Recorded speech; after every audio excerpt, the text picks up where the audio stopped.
Hello, everyone. Good morning. I just want to start by saying incredible happiness at the results of last night in the races across the country.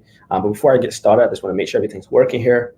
Anybody who's watching, please tune in and give me some comments, give me some likes, give me some love this great morning. If you're up and you're watching, I definitely want to do a live stream. I know it's been a while since I went live. But I want to go live. And I want to start by saying I'm just extremely excited at the results we're seeing out of New York and Kentucky last night. In these elections, it's a really exciting election or night last night for the progressive left, where AOC smashed her primary opponent like a roach. Charles Booker was still watching that, but he's up in Kentucky. I do believe Booker is going to win. And then go take down Mitch McConnell in November. My friend Mondaire Jones is winner in 17. We got some good news over there with Jamal Bowman knocked out Elliot Engel. So we got some good stuff coming in, and I just want to start by saying we're really doing well there. But I want to talk a little bit about my race too while we have some time to go over some updates on the campaign. I just want to start by saying thank you to so many of you who've been pouring out your support into this race so far. Those of you who donated, small dollar donations as far, as low as $1. Some of you donate $1. We take it $5. Some of you are donating $100. Thank you so much for making those contributions. They've been really helpful in these times of COVID-19. A campaign like mine, which relies solely on small dollar donors, it's really tough for us to get that money right now. So we just want to start by saying thank you. But today I had the opportunity to engage in a Sun Sentinel editorial board interview, where for the first time this cycle I got to speak directly to my opponent, Representative DuBose, and make my case to the district, which will probably be coming out, that article with the video, sometime this week or next week. So that was very enlightening, and it was a very good conversation. I definitely want to thank Representative DuBose for engaging in that dialogue. It was really healthy dialogue where we had some clear contrasts. We had some clear similarities on some issues too. And definitely thank the Sun Sentinel editorial board, Steve Bosque and Rosemary O'Hara, and the other gentleman, I forget his name, for allowing us to be on that too. So just thank you to them, of course, for allowing us to have that discussion. But I want to continue by saying, there's a lot of discussion in this race right now about a lot of things. And I definitely want to clear the air on some of them. And I definitely want to talk about some of the new updates we're going to have in the campaign policy in our platform that we're rolling out, or we're scheduled to roll out sometime today on our website. We have a new website, so things are coming in a little slow. A lot of data being updated. So please bear with me. I know I made a lot of promises to a lot of people to get a lot of different policies up on the website. We'll be doing that shortly. But I'll start by saying this. One of the things we spoke about in the interview a lot was experience. We spoke about a lot of experience. Age was brought up a lot.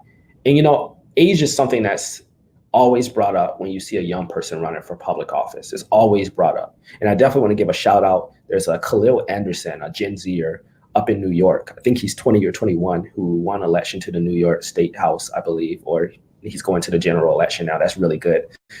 So it gives me hope down here. But I just want to, say, people talk about experience a lot. People will see somebody like me running for office, and the first thing they'll say is, he doesn't know anything, or he's 21, or what could he possibly know, right? That's usually what we hear in these races, or, he doesn't have the experience, he doesn't have the time, the lived experience, etc.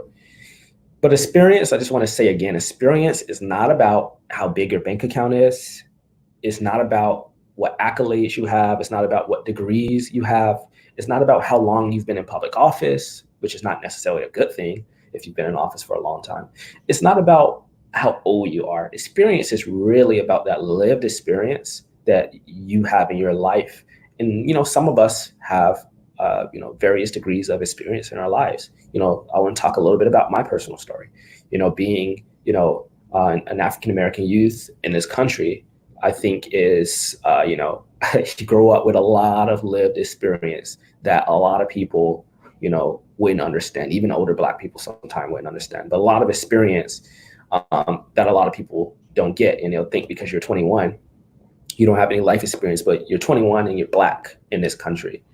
And that's a lot of experience that a lot of people, it's an entire life that a lot of people wouldn't understand. And being Black and being young and being queer is a whole nother experience. But I want to talk about, a lot of people, when we're talking about experience, they don't really hear the story. They don't really hear, what it is that inspired me to run. They don't really know who I am. They just know there's a 21-year-old Black guy or Black queer person running for office. And, what experience does he have or whatever? He's young, but they don't really know the story. They don't know why I'm running. They don't know what compelled me to, primary somebody. They don't know who I really am. They just have, this ideal of me in their head. They have an idea built up about me that may not even be accurate. So I want to tell a little bit of that story. It's never been, easy for me growing up. It's never been easy. Experience isn't something that starts, for a lot of people. That experience for them in their real life experience starts at 17, 18 in their life when they start to get experience. Mine started a little earlier due to a lot of things, due to socioeconomic conditions, due to the way I had to grow up. But I'll start by saying this. What really, really one of the earliest memories I have in my life was kindergarten. And I tell this story a lot, and and I'll get to what a lot of people talk about it. One of the earliest experiences I have was being in kindergarten and having a kindergarten teacher tell me that, before I turned 21, and it's kind of weird because I'm 21 now, so it's really an emotional year, let's put it that way. But the kindergarten teacher that told me that before I turned 21, or by the time I turned 21, I'd be dead or in jail. That was my destiny. That was what was going to pretty much happen. And I was that statistic. And for my entire life, I believed that. For my entire life, I believed that I'd be dead or in jail by the time I was 21. Up until high school, I really believed that. It's not that it was just said to me. That was put in my head by somebody who was supposed to protect me, by someone who was supposed to educate me, by someone who was supposed to show love to a young person. And, a lot of people will ask, how would you remember that? I can't really believe that, a kindergarten teacher would tell a young person that. And usually the people who say that are white males who have privilege, and they don't really, they can't imagine someone telling a child that, because people don't usually tell a white child you're going to be dead or in jail by the time you're 21. That's not necessarily a thing that white children have to worry about. There are definitely a lot of problems that white children have to worry about. You definitely have educators and teachers out there that don't do what's right. But it's just hard for a lot of people to imagine that actually being something that happened, because in this country, there's two different types of countries. There's a different education system for Black children than there is for white children and children of other groups and students of color. There's a different economic system than that. There's a different housing system than that. There's a different workplace environment in our country. It was two different countries. So I believed that for my entire life. I believed, by the time I was 21, that was going to happen. Up until high school, I believed that. And when I got to high school, I started to really realize and understand, that things were a little bit more complicated than, what she had told me, that a lot of the things that teacher said was true, even though she didn't have to really say that to me at that age. But I understood that I wanted to change it. I didn't know how, really. I, wasn't running for public office. I didn't think that was going to be really the thing to get me to really get involved. I didn't think I would be running for public office. I just thought, by living the example, by fighting for others, I could change things. I can get things done. And then I decided I wanted to run for office. And, the first time I decided, when I was getting ready to run for school board, I floated the idea. And the first thing people told me was, you're too young, was the first thing. They said, you're too young. And they said, maybe next time. And, at that time I was thinking to myself, they might be right. Maybe I am too young. And, they said, you don't have the experience. You don't have this, you don't have that. And I believed it for a little bit. And then I said, I don't care. I'm going to run anyways. And then people said, you're not going to win. And I said, I'm going to prove you wrong. And they said, you're not going to qualify anyways. You're not going to raise the money. You're not going to qualify. and then I qualified. And then they said, please, you're not going to actually win. And yeah, I didn't win, but they said, you're going to get 2% of the vote. You're going to get like maybe 1,000 votes, or like 800 votes. No one's going to vote for a 19-year-old at that time. And I said, I'm going to prove you wrong. And we didn't get 1 or 2% of the vote. We got almost 20% of the vote. We got close to 50,000 people. We got 43,000 people that cast their ballots for a 19-year-old in 2018. They didn't think about whether or not I had experience or not. They didn't think about whether I was too young or not. They thought about what I was saying, and they listened to what I said, and they decided they were going to vote for me because they believed I was the best person to serve them on the school board. I lost that race. And I'll be honest with you, I wasn't planning on running for anything in 2020. I thought to myself, I'm done. I just want to go like live and be, be 20, be 21, do what college students do, party, get wasted. But I just started to look around and I saw a lot of issues. And I said, I don't care whether or not people think I'm too young or too inexperienced. This planet is on fire. The planet is burning. People can't afford healthcare. They can't afford housing.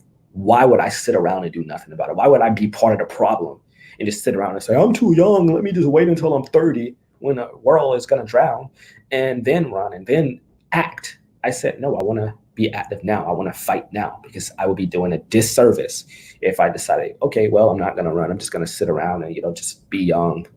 So I said, yeah, okay, I'm robbing myself of my youth. But at the same time, it's for a good reason. It's for a good purpose. We got to fight climate change. We got to deal with affordable housing. We got to deal with criminal justice reform. We got to deal with healthcare. We got to deal with these issues. And I decided to run anyways. And again, those same people who told me maybe next time told me this time. They said, maybe next time. And I started to understand that there is no such thing as next time. There's no such thing as you will have a turn.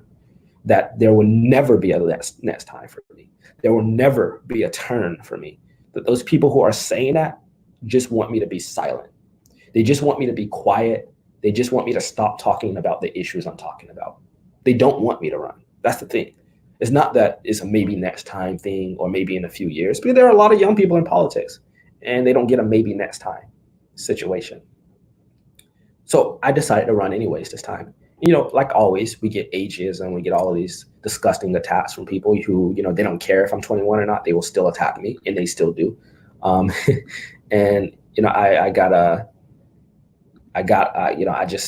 get a lot of those attacks from people, right and left, white supremacists and white Democrats, Black people. I get attacks left and right from people who attack me because of my age. And it's kind of funny because there's a lot of elected officials who are in their 20s and who were elected in their 20s. Andrew Gillum was 23, 2 years older than me when he was first elected.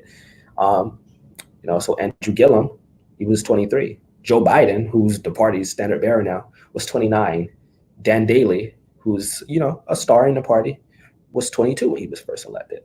My friend Sabrina out there, incredible star, going places, vice mayor in Hollywood Beach, she's 22.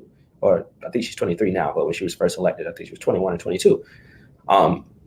So there's a lot of people out there, and I started to understand that it's not just about age, that people don't like, one, the issues I'm talking about, and two, they have a problem with young Black queer people running for office. It's not usually, I get it. People are not used to it. They're not used to young faces. They're not used to somebody my age and with my background running for office. They're not. And it's difficult. They're not used to somebody calling you out special interest money in politics. They're not used to somebody talking about guaranteeing healthcare to all people as a right. They're not used to this stuff. And they're not used to someone being 21 and talking about those things too. They're shocked. They really are. But when we talk about experience, there's a lot of things people don't hear about, about me, about other people who are young and who are running for office. They don't hear those stories, those struggle stories that I had growing up. From the gun violence to the police brutality to my time sitting behind a bar for something I didn't do, to the time I spent being homeless when we were homeless in our family for a while.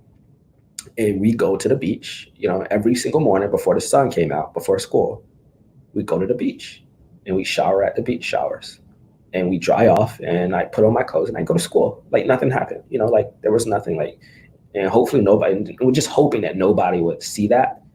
Was hoping that nobody would recognize that. And a lot of people didn't. Some people noticed that there was a problem. Some people didn't.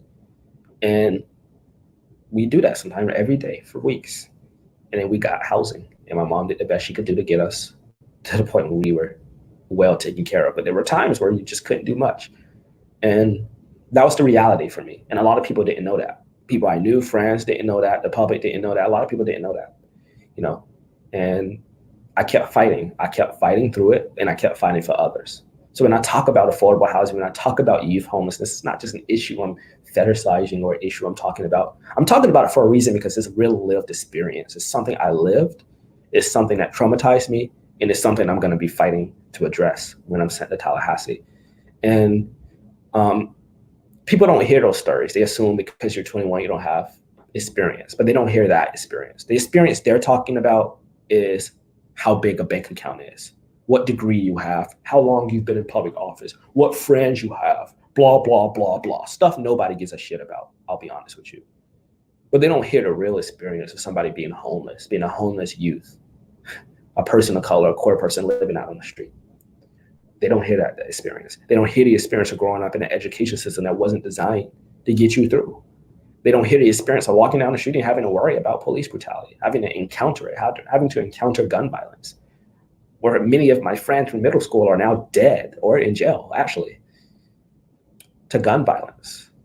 So they don't really hear those things. They don't get to hear those things because it's still, a lot of it's still hard to talk about, including the sexual assault, including a lot of things that's just really hard to talk about. Maybe one day I'll write a book about it, which I might actually do, or we're actually doing. But when we talk about experience, those are some important things to talk about. Lived experience.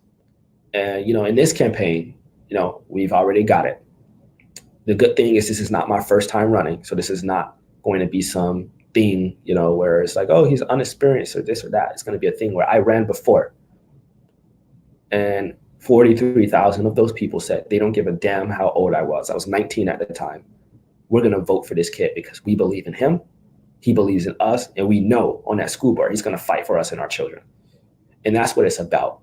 I'm not running because I wanted to run. Honestly, I'd rather be doing anything else. I'd rather be literally not having to worry about the problems of the world, but there's just too many of them to not worry about the problems of the world. And I'm not running because it's me or I want the title. A lot of people out there are running because they just want the title, but I'm not running because I want the title. I'm running because this is really my future, and all the other young people out there, this is our futures, literally. Climate change, destroying this planet. We still have fracking. We still have sea levels rising, which is affecting going to affect South Florida, saltwater intrusion, a burning planet, a healthcare system that is completely evil and disgusting and falling apart, bad healthcare infrastructure where we can't even manage pandemics, an education system that's too costly, not enough good paying jobs out there for people. These are issues that are not going to go away. And this issue is my generation and the generation following us is going to face. And any of the other generations following us is going to face. So yeah, of course I would rather be doing anything else. But what can I really do except continue to fight to bring the change that we need? Fighting to get guaranteed healthcare to all people in this state. Fighting to ensure that we have affordable housing in our state, in our district right here. And I brought this up today to Representative DuBose there. He's voted for 30-story condominiums in downtown Fort Lauderdale. He's voted for it, which is affecting our infrastructure crisis we have now with the sewer lines and water mains breaking. He voted for it. When we're talking about climate change, he took money from Bit Sugar. He's not combating climate change as a representative. So I'm willing to talk about these issues. This is the new leadership we need. We need new leadership who's going to fight. We need new leadership who's willing to talk about the things that need to be talked about. And, you know, although I'd rather be doing anything else at 21, literally just going to the parties, going clubbing, take the time to get drunk and chill, go do college, live the college life, I decided, you know, I'm not going to go off to college. I'm going to do community college here, and I'm going to continue to fight for people. And you can add, if you don't believe me, you can go ask a lot of people out there. I can give you my entire Rolodex. I'm young, so I don't really use a Rolodex. It's like my phone, basically. But terms for the older people. You can go through my entire contact list, through my messages, and contact, you know, hundreds of parents who I helped get their children, you know, deal with the problems of their children in school, families that were struggling to eat, to get housing. You can go and you can contact people and they'll tell you, this 21-year-old, you can talk about experience. You can talk about me being young, But there are hundreds of people out in this community right now. You can go out there and talk to who will tell you, yeah, that kid helped me. He helped us pay the rent. He helped us get the services we need. He helped get our children the food that they need. He helped fight for us in our communities. He was always there. And they'll tell you that young one was always there for them. And I'm always there for them because I know what it feels like to not have people there for you. I do. Or not enough people there fighting for you. And that's why I'm running. So if you don't believe me, you can go ask people out there. And I'll be making their stories known. We'll be creating ads. We'll be putting it out there for people to see. Now, I'm not just running because it's name recognition, or I'm running because, it's about me or I want a title or anything, but because I fought for these people. And what better representation than someone who's been fighting for them for several years? It's better than an incumbent who comes back 6 years later for his, to ask for your vote so he can disappear for 2 more years and get paid $30,000 a year, $60,000 total for 2 years to do what? Nothing. And, I'm sure DuBose is a good guy personally, but he did nothing for this district. Now, I don't want to take away from some of the accomplishments he's made. He's made some accomplishments. I'm not going to be totally petty. Personally, I like the guy. I don't have anything negative to say about his character individually, but I will say he's done nothing for this district. And we need representatives who can get things done. I'm a loudmouth 21-year-old. Send me to Tallahassee, and I guarantee you we'll deliver for this district and we'll get things done. Not because I want to be cocky, not because I want to be egotistical, but because I've been fighting. I've been fighting for almost a decade, and I'm willing and ready to take that fight to Tallahassee and to continue to fight. And I'm willing to do that because I know what it feels like to not have a champion. There are young people, that are children, that are older people out there who don't have a champion in Tallahassee fighting for them. They have the politics of yesterday. They have representatives and senators who go up there, who come back every 2 years and tell them a story, say the right words, and go to Tallahassee and forget about them. And don't fight tooth and nail, because we can't dream big. We can't dream. We can't imagine anything changing. We can't fight for it. And one of the things Representative DuBose talked about today, when I said, and I challenged him, I said, I'm willing to fight to end cash bail and end qualified immunity. And his response was, I can't commit to those things because I don't want to, say I'm going to vote for these things. If you can't commit to ending cash bail and ending qualified immunity, there's no reason why you should be running for re-election. There's no reason why you should be running for office, period. There are people who are sitting in a Broward County main jail right now, who are sitting behind bars throughout this county, throughout this state, and who can't get out just for the simple reason that they can't afford to pay the bail. They don't have the $200. They don't have the $500. They don't have the $1,000. They don't have the $5,000 to pay their way out.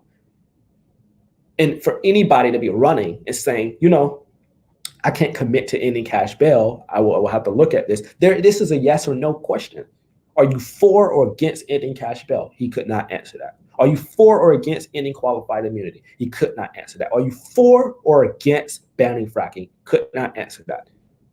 So this speaks to the leadership that we need in the House. We need somebody who's going to be fighting. We need someone who's going to talk about the issues, not someone who's going to come back and who's going to talk about themselves, who's going to talk about the fact that they're in leadership, who's going to talk about they've been there for 6 years, who's going to talk about experience, who's going to talk about what it is that they want to do for themselves, what it is, why I need a fourth term, because I'm in it right now and I've been in it for 6 years. We need people who are willing to say loud and clear, we need to end cash bail, we need to end qualified immunity. The system of policing and criminal justice in this country is fundamentally broken institution, working really when you think about how it started.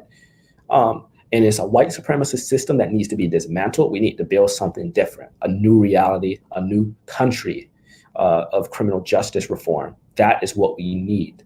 And he's not willing to talk about that. And, I'm going to talk about what it is I want, because I know with the policy, I know where we need to be in this state. I know what it is we need to challenge in this state. We need to be challenging. We need to be, really close up and personal about the issues that we're facing in this state. And the truth of the matter is, there are going to be people out there who are going to doubt. They're going to say, we can't do these things. We can't fight for working class people. We can't fight for those who are struggling because of Republicans. And we've been hearing this line forever, where it said, we can't do this, we can't do that because Republicans control Tallahassee. And I'm sick and tired of hearing it. I really am. I'm really tired of hearing, we can't get things done because of Republicans. We don't know how to fight. That's the problem.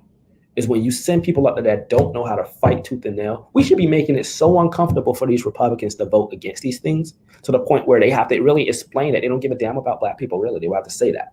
We don't give a damn about poor people. They will really have to say those words. We should be making it impossible for them to do it, but we're not fighting hard. And, there are people in the caucus who are doing a good job, representatives out there who are fighting tooth and nail, and they're doing a really good job at it. But there are others who are up there for the titles, who are up there because lobbyists bought their ways in, their parents bought their ways in to the Tallahassee. And then there are people up there just because, it was just my turn to move up. I'm here to break that chain and create a new reality. And there are going to be some people out there who are not going to be on my side on this. But I don't care about an endorsement. I don't care about, what elected officials endorse me. I don't care about any of that. I don't care about who's standing with me in the end. A lot of people have been standing against me for a long time, so I'm not necessarily confused or caring about that. I'm caring about the people who are hurting in this district. The people who are hurting in this district. They're hurting because we have a broken government in the state of Florida. Tallahassee is broken. There's nobody there to fix it. We need somebody from our party up there to kind of rile it up and be loud. Because when you're quiet and when you're submissive to the state, when you're submissive to the Republicans, they're going to run all over us. And they have been. And it's a testament to the leadership, where we've had leadership, where the Democrats can't win the majority back in the Senate. You cannot win a majority? You only 3 more seats in the Florida Senate to win a majority. So we're going to send Bobby DuBose up to run the House Victory Fund and then make sure we don't get a majority ever. We're going to send him to Tallahassee to do what? To lose more races, get no more Democrats elected to the legislature. We're going to send him to do what? He can't even he can't even hold on to the seats they have, really. You mean to tell me you can't even hold on to some House seats, but you want to go up there to be the leadership? Listen, we need new leadership in Tallahassee, someone who's going to go out there and who's going to fight for these issues affecting this district. Education, who's going to say, listen, we need to pour money into our public schools. Enough with diverting our dollars, our taxpayer dollars, to these private entities. If you want to start a private school and have a business model, then go find an angel investor. But we don't need that right now. We don't need it.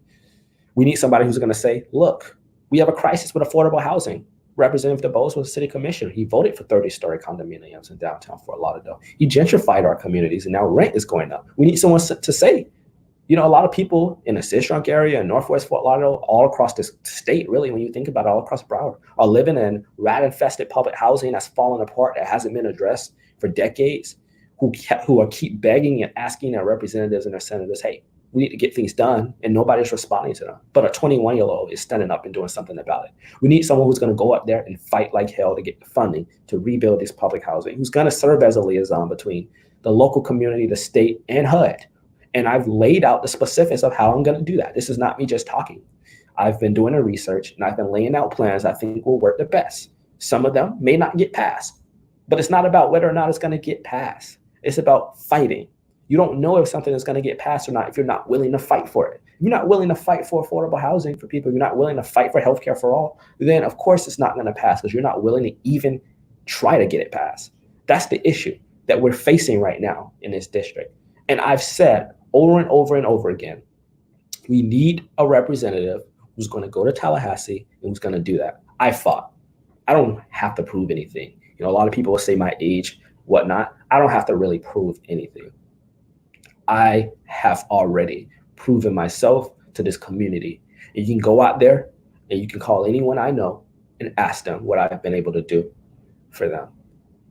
Just like, there's mothers. You just go talk to a young mom who lives over in Lauderhill, or some that live up in Pompano Beach. Alice, for example, she'll tell you, I woke up early in the morning and I took an Uber all the way to Pompano Beach to make sure her family and her child was taken care of at school with the problems they were having over at Cross Creek. You can ask some of the parents that have children that go to Lauderhill, Paul Turner Elementary School when I went to address the issues with bullying. You can talk to, a lot of young people who were living out on the street, and I helped get them housing. I helped get them into some stable housing in the interim until we could find something for them. You can ask just about anybody. You can ask people who are following the education system and who saw me say, hey, We have children out there who are starving. And now we have after school enrichment programs in just about over 100 schools in this county. And now during the summer, every Tuesday, they can get food as well. And that's available to our student population. You want to know why that's available now? Not because the school board decided, let's do this, but because I ran for school board at 19 and said, this is my priority, is making sure these kids have food and housing. And this is what the school board should be fighting for. And I made hell out of it, to the point that even when I lost the school board race, my opponent at that time, Donna Corn, sat down with me and said, let's figure out a way to address this. And I thank her for that a lot.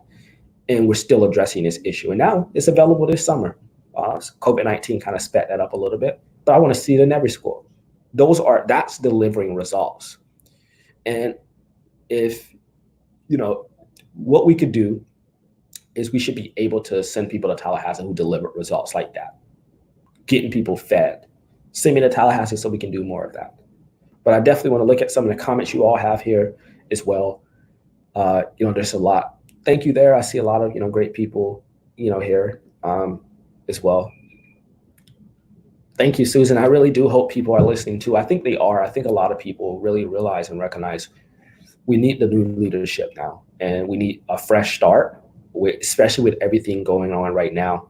We really need representatives who's going to fight and who's going to serve us. And, Mr. DeBose is a good guy, personally, I'm sure. He's raising children. He has a family. And I'm not going to really get into the details about him. We already know what his record is, and that is a failure to deliver. But with everything going on right now, it speaks to the judgment of someone running for office to be able, who's not able to say what they're going to do and how they're going to vote. And it also speaks to their judgment if they're still taking support from police unions and law enforcement associations in a time like this. We should be moving away from getting support from the police, and we should be speaking front and center that, hey, listen, we need to end cash bail. We need to end qualified immunity. We need to repeal the Marsy's law. But when you're not able to say those things, when you're not able to say, I'm going to end cash bail, I'm going to vote to end cash bail, I'm going to introduce legislation to do that, I'm going to hold people's foot, then you're not the representative we need for this district. We are not able to say what you're going to do on affordable housing. You're not able to actually say what you believe in policy-wise, what's your plan for the next 2 years. Then, and in reality, you don't have a mandate, and you're not the person we need in these times. So I don't have any problem, or I'm not going to be struggling at all to talk about what it is I believe or what policies I'll fight for in the House. That's not an issue. I know what it is I'm fighting for. I know what the mandate is. We did the polling, we did the talking. I met, thousands of people in the past 2 years, and I'm ready to fight. But we need people who are ready to actually fight. The incumbent is not, and that's why I'm running. For anyone that's wondering why I'm running, that's why. I fought. I see how hard it is to fight, and I understand the fight we have to do. And the fact that there are people out there who's not willing to talk about climate change. Climate change should be the number one issue right now in this state. Climate change. The fact that it isn't, and that every Democrat is not running on literally Green New Deal right now or combating climate change, to me is just alarming. The clock is ticking, people. We live in South Florida. We're at sea level, okay?